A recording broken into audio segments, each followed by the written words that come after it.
Teaching and learning math can be difficult. As a result, students often believe that math is more about remembering than understanding, and that it has nothing to do with the real world. Students might even develop math anxiety. But what if we could teach math differently and make it more graspable? Embodied cognition rejects the Cartesian separation of mind and body and claims that learners' bodies should be included in the learning activity. In turn, embodied interaction suggests that the user's bodies should be at the core of the digital interaction, both in design and execution.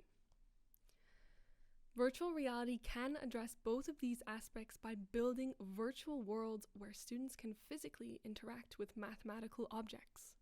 In our work, we combine both of these aspects to design and implement an embodied activity in virtual reality to teach derivatives to high school students.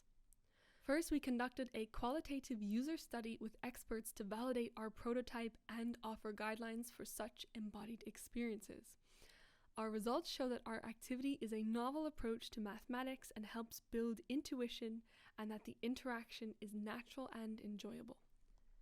The study also highlighted the complex interplay between usability and learning, as some difficulty in interaction can actually benefit learning. We then conducted a quantitative study to compare different degrees and types of embodiment. To compare different degrees of embodiment, we implemented the same activity on a tablet and in virtual reality.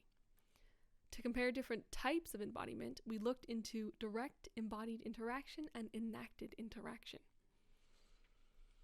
Our results show that even though VR technology is more cumbersome and more time-consuming, it does not reduce the usability nor increases the simulator sickness. Moreover, we show that participants using a more indirect interaction tend to give up more often and learn less than participants using a more direct interaction. Finally, we did not find differences in learning across different degrees of embodiment.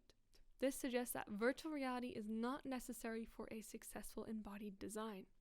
For more information, please check out our paper.